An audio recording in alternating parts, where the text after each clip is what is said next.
Gamers, gals, and my non-binary pals, welcome to Worlds! I know I'm gonna be celebrating the World Championship celebration at locals. If I don't win that envelope, I'm gonna be real mad. I'm gonna retweet a lot of penny and stocking porn down my timeline, I guess. Anyways, so if you guys are unaware, the World Championships for Yu-Gi-Oh!, the greatest trading card game of all time, right behind Riftbound, is going on. Of course, I'm cheering for Snipe Hunters, because Team Blunder's greatest client, Joshua Schmidt, God bless Europe? I don't know where he lives. Is Germany in Europe? I'm like pretty sure. Anyways, Joshua Schmidt and his fellas are in Paris, and I want to do a little bit of a breakdown in regards to what's going on in Worlds. This is going to be like anything like crazy cool, but it is going to be talking about mainly just some of the cool things, some of the funny things, and some of the what the fuck things. And the what the fuck things are going to be the biggest thing I do want to talk about. So let's get into that. All right. So some of the cool things I do want to talk about is the advertising. They got like these nice little banners that are being put up everywhere. Lampy is commentating. I was supposed to go to Worlds, but I got lazy. I was like, I could go to Paris, but oh my god, housing in Paris is so expensive. Anyone who's ever been to Paris is like, wow, the food here is so cheap. The metro is so cheap. Everything is so cheap. And then bam, hotel and whatever it's called. Hotel Airbnb costs. And it's like, do I want to shoot myself in the penis or the balls? It sucks.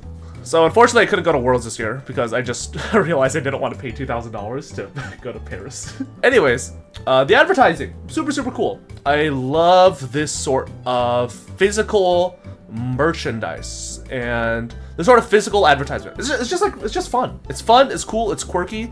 I love the borders that they're doing for like these and the World Championship promos.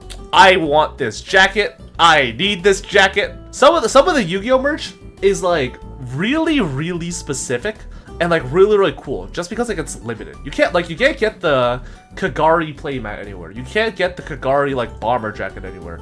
Yes, I know I live in like San Francisco and like I will never need to wear a bomber jacket, but you get the idea. I love that they invited a bunch of content creators.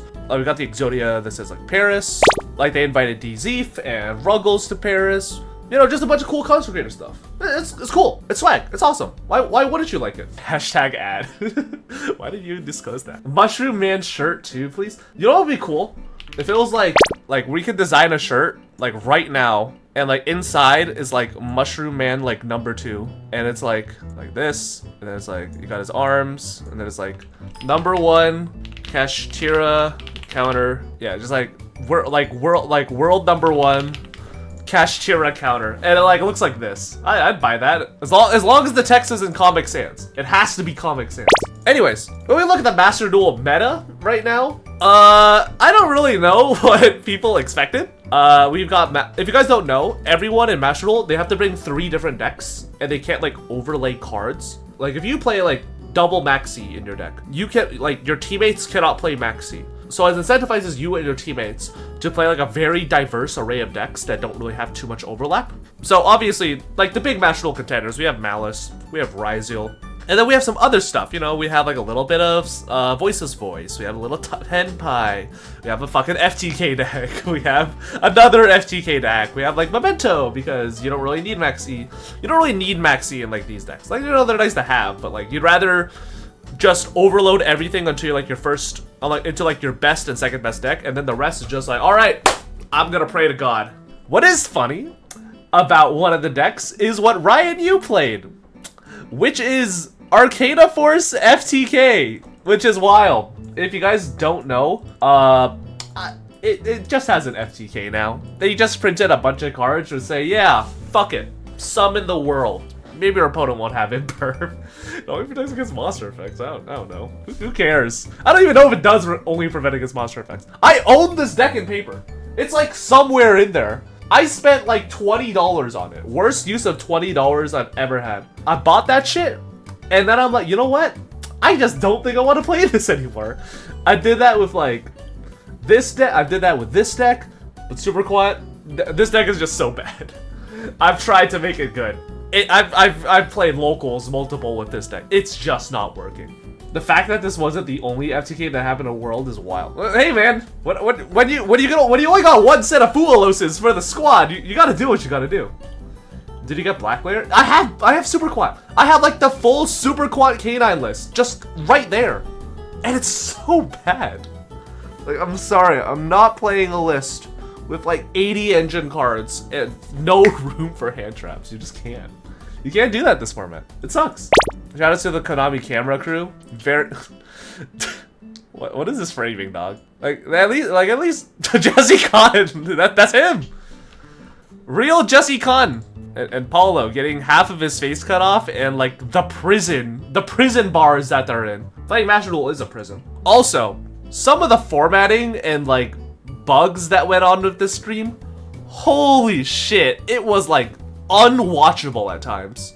Like, I'm sorry, Konami, but you literally work with league casters.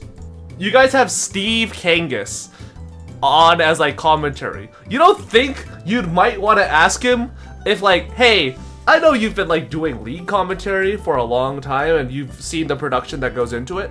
Maybe you can offer us a little pointers every now and then so it doesn't look like Windows backdrop and big black bar and fucking whack-a-mole apparently. Like what is this? I'm sorry.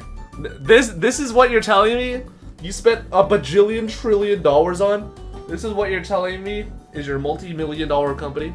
God damn. Anything to beat over a dormouse. Holy shit, Clockwork Knight. That's what we call forced Quaker conversion therapy. Don't look too deep into that one. If we all buy Megatons, maybe Konami will be able to afford better software next year. I hope to God that next year's Konami Worlds broadcast for Master Duel, it has like in the corner like the activate Windows key. You know what I mean? Like it's like the little pop-up that's like, please activate your Windows key. And it's like faded, like very low opacity in the background that you like mentally tune out sometimes. What's very funny is that the fucking computers at Twitch HQ, the streaming computers, they had that. So, you know.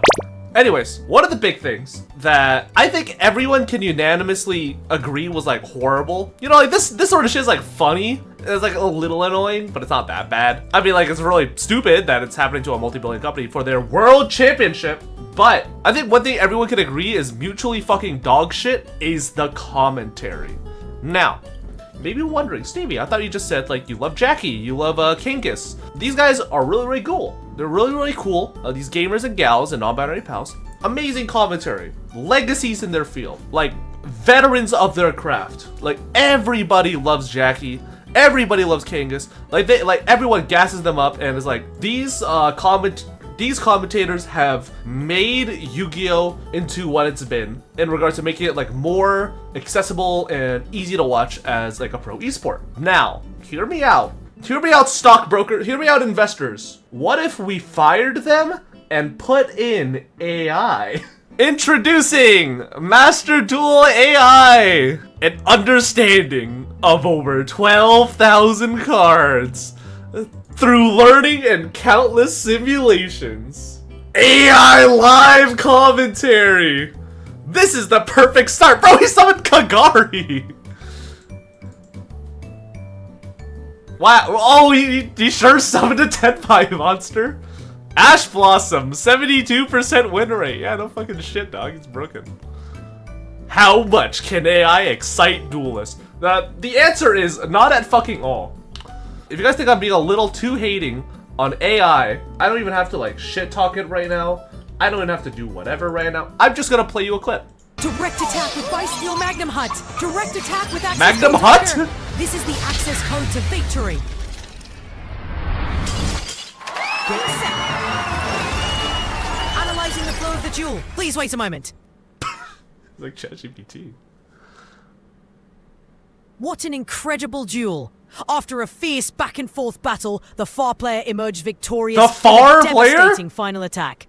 Access code Talker and Bisteel Magnum Hut delivered the finishing blow, reducing the near player's life points to 0. Who's the near player? Masterful display of the Malice strategy.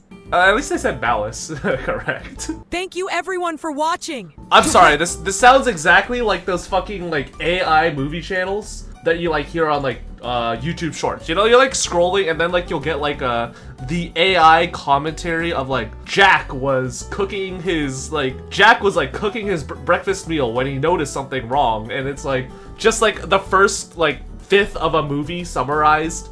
Like, oh my god. That is exactly what it sounds like, except a million times worse, because at least the background has like some fuck-ass music to like pretend to keep me engaged. Oh my god. Anyways, the best player is blue, far is red. I shouldn't have to know that! I shouldn't have to memorize the fucking position of the stars in order to know who is Quantul or Joey. Like, this is stupid. This is stupid. It is disgusting that they're just using this sort of like shortcut in order to, you know, AI, bro. Gotta chat GPT my fucking commentary. It's worse than the presidential AI you did. Okay, this brings us into like the territory of like, is AI good or is AI bad? And I'll just be real. I'm just 100% opinionated. I'm not a tech bro. I'm not an environmentalist. I'm not a person who like has a bajillion understanding on AI. Whatever. This is just raw Stevie opinions. This is just evil. This is just me shooting shit from a butt.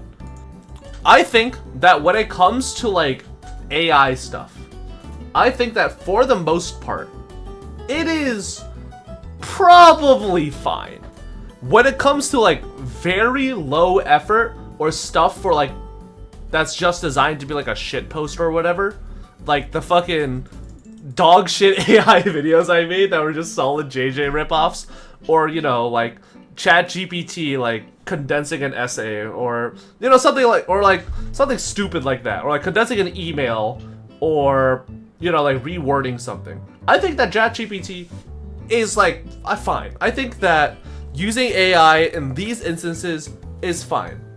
What I think can be very frustrating to a lot of people on the internet is that or who have jobs connected to AI is that it is very easy to be like, I'm going to use my AI and translate it into pure profit motives.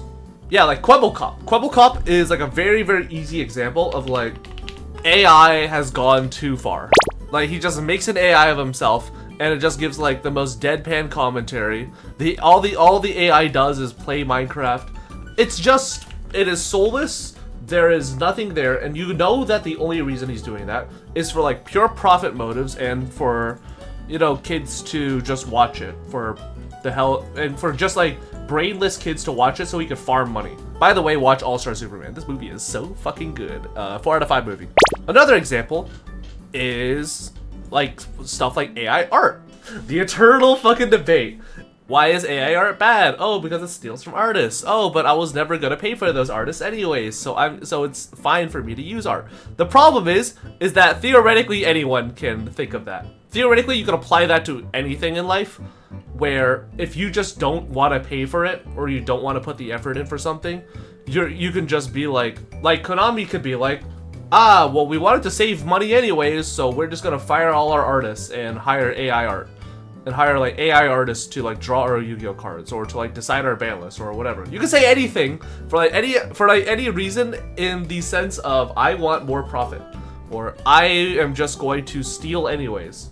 Like these sort of things, like commentary, like art, like discussion, or like whatever. These things require some form of human soul input. Like the Yu-Gi-Oh thing that I made.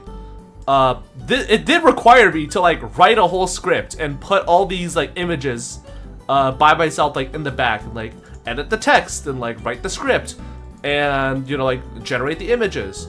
This is like something that does require like some actual human input, and you know, the AI is just used for voice acting, but you know, that's like the meta. That was like the meta back then. And yes, you could argue that like I should have hired like Donald Trump and Joe Biden impersonators. I don't know where to find them, and I don't think you're allowed to use like the cameo things that you get off of voice actors or celebrities like for commercial purposes, so that isn't even an option. Actual artists have souls. Literally, MS Paint drawings have more character than AI slop. This is worse than modern Google minimalist art style. True. So I do think it's like very, very frustrating and fucked up that people are becoming more and more accustomed to like yeah, I love AI, or like, I wasn't going to pay for it anyway, so I'm just going to abuse AI in my favor. Or that people, I'm just purposely going to kill things that people love, such as like Kangas casting or Jackie casting, in order for Lamau save like, I don't know, like $1,000 or something. Save like $1,000 or $2,000. I don't know how much they get paid, probably more, but you guys get the idea. So all I'm gonna say is, fuck AI, all my homies hate AI, Konami, please fix your production again. They're still in a fucking prison! Everyone's in a fucking prison! It was like last year, and this year, oh my god. There's no escaping the hell. There's no escaping the hell world that is Konami Worlds. All I'm gonna say is you can give Konami any amount of money, no matter what happens, they're gonna find a way to fuck it up. Anyways, let me know what your guys' thoughts are on Yu-Gi-Oh! Worlds.